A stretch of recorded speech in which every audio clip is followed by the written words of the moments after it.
Hey,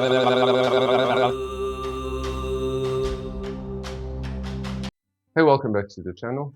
The church used hell as a moral and political tool to keep order and enforce obedience through fear of eternal damnation.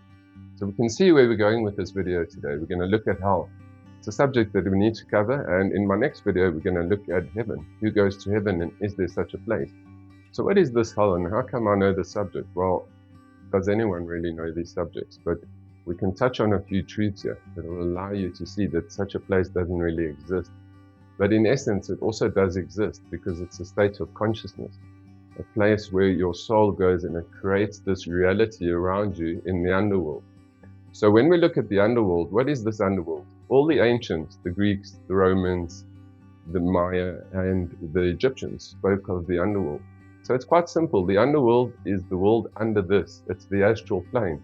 And we know the astral plane is made of many levels. So you've got the lower vibrations and then the higher frequencies, which we would call heaven, a place of paradise. So how is it that some people can end up in hell and some people end up in heaven? So let's take a look briefly at this process.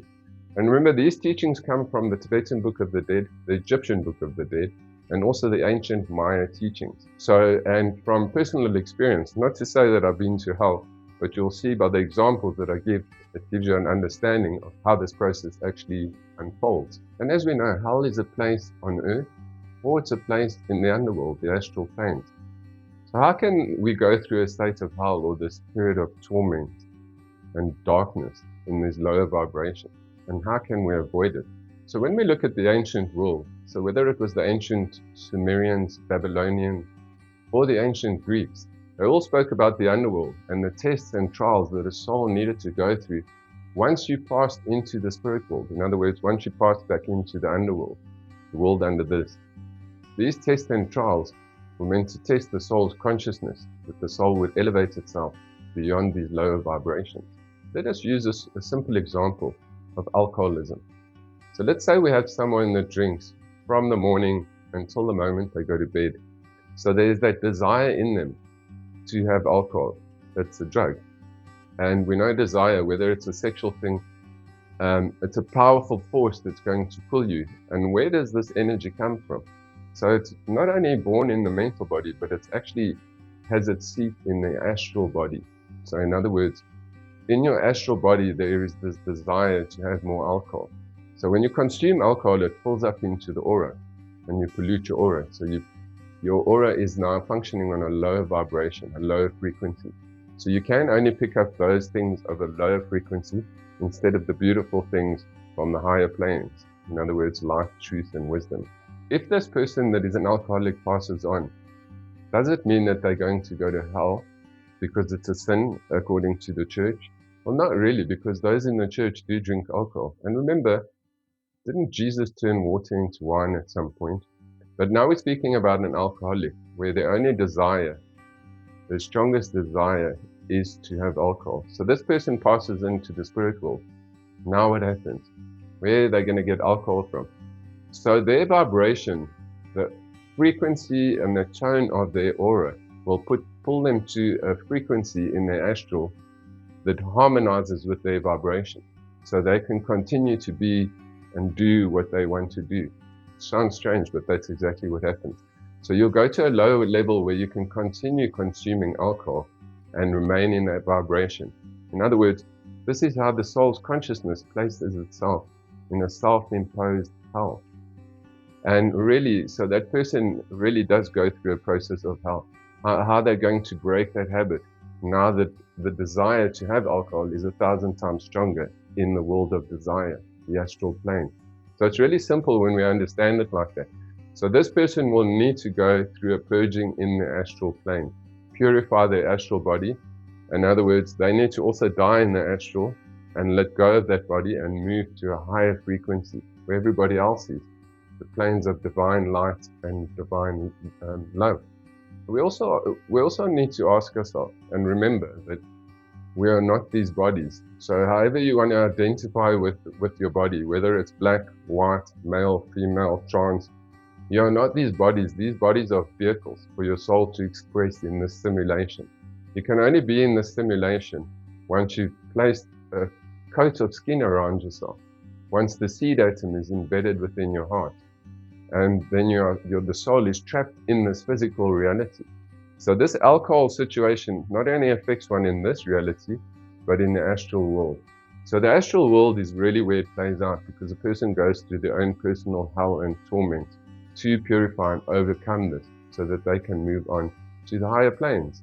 So we're going to need to look at this hack as well, because many people, without having committed true sin, find themselves trapped in these lower vibrations. And how do I know this? Well, sitting in psychic circles at the Spiritualist Church for many, many years, you have certain people that have gifts. They are what we call rescue mediums. So they're able to travel consciously or astrally into the lower world, what we call hell, to go help certain souls that are stuck in this process. So depending on how low they go into the astral vibration of the lower worlds, you must remember, when you come back from such a place, all those energies, those negative feelings are stick in your aura. You can't walk through mud without it sticking to you. So when this person comes back, they need to find a way to purify their aura, to bring the light and lift their vibration up, so that these negative energies don't stick. So this soul travels into the astral world, and with the help of spirit, they bring light and love and wisdom to this person that's in the state of darkness, to help them out and send them into the light. And it's not a very difficult process, and it is done quite often. So what about murderers and those running pharmaceutical companies that knowingly poison humanity, or even the food industry that's knowingly poisoning humanity over and over and over?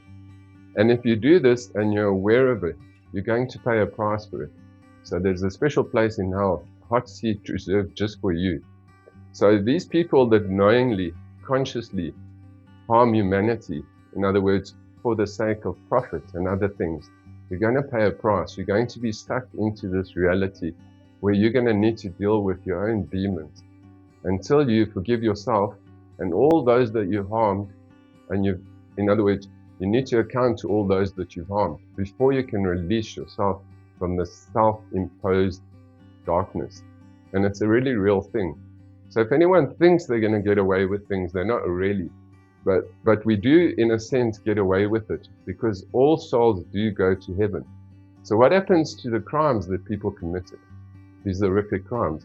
And remember, it's really quite simple. The sins of the fathers unto the fourth generation. So your accumulated karma from all your past 4 lives is going to need to be settled, not only your next life, but the 4 lives lying ahead, while you create new karma. And that's really how it works. So that's also one of the reasons why we can't judge, because each person finds themselves in a karmic situation, which is really an evolutionary mechanism for the soul. It's not really seen as a punishment. But if you've done really bad things, over a period of time, you're going to need to settle those debts. An eye for an eye, a tooth for a tooth, as in ancient wisdom.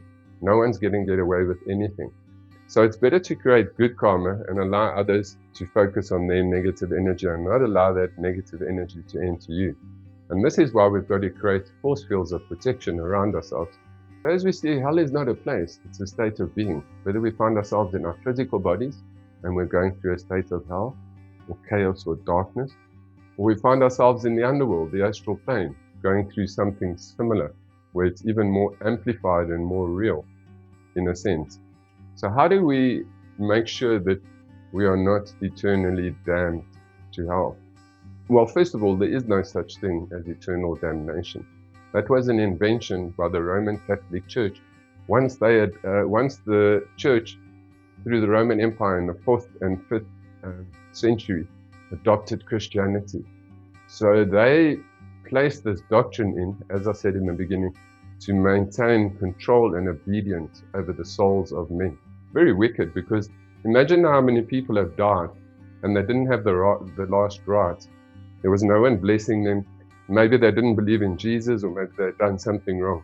So now that fear is instilled in that consciousness, and that person may go through that experience, all thanks to what the church created. And in my view, souls shouldn't be controlled like this. We should have taught the great teachings of the divine, not enforcing something through fear, because When you enforce something through fear, isn't that evil? So let's say you're going to take someone's free will away and you're going to rape them. That's pure evil, isn't it? You're enforcing your fear. And this has a multitude of ways that it can affect humanity. So we really need to look at the corrupt teachings of the early church who said this. And isn't it strange that so many people will go to hell if they didn't believe in Jesus, or they didn't believe in the church, or these kind of things? And it's really, just a made-up story by the church, just to freak people's minds out. But look at the negative impact it had on humanity. So there is a simple solution. Firstly, if you meditate and you keep your focus on the divine, and do good things, that you're going to go to the higher astral planes. What's the heck of avoiding hell? Well, first, if you believe in Catholicism and you follow that path, that's your choice. But if you choose another path and another religion, the eternal damnation can't apply, because it's not the principle that's guiding your religion anymore. A false dogma. So you can leave your belief and start fresh in a new religion where there is no eternal damnation, as it was in ancient times. So firstly, you need to free yourself from this false dogma and free your mind, from these thoughts. Do we really think God makes mistakes? So would He create us as His children and everyone's making mistakes? So think about it, just quite simply. So someone gets born with one leg, someone with one eye, someone is wealthy, someone with a silver spoon in their mouth, someone really intelligent and someone stupid. So surely it's a little bit unfair that everyone comes through with these different circumstances. How can we all be created equally then? Well, we are created equally, absolutely, in the image and the likeness of the gods. But our experiences are all different, because we're all going through different teachings, different lessons on our earth journey. And we are all accumulating karma and paying karma off. So when you understand it like this, there is no mistake in the mind of God. If anything, it's a system that is balancing itself out. So even bad souls that have committed horrific crimes, once they've gone through their processing in the spirit world, will enter heaven. Yet their entering heaven will be for a very short period, because that soul will want to vibrate on a lower frequency. So they'll want to reincarnate as quick as possible. And also, by reincarnating, they're speeding up the evolutionary process. They're paying their karmic debt, even though it may take many, many lives just to settle some of these horrific crimes. God is a God of love.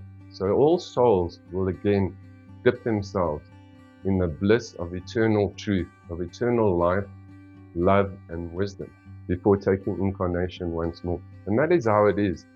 There is no such thing as eternal damnation. You need to look at where that actually comes from, and then get that doctrine out of your life, because it's a false dogma. So I hope this little video makes sense, that hell is really a state of being. It's a state of consciousness, so that when you're in these situations, that you can get yourself out of it. And if you like videos like this, like and subscribe, and I'll catch you in the next video.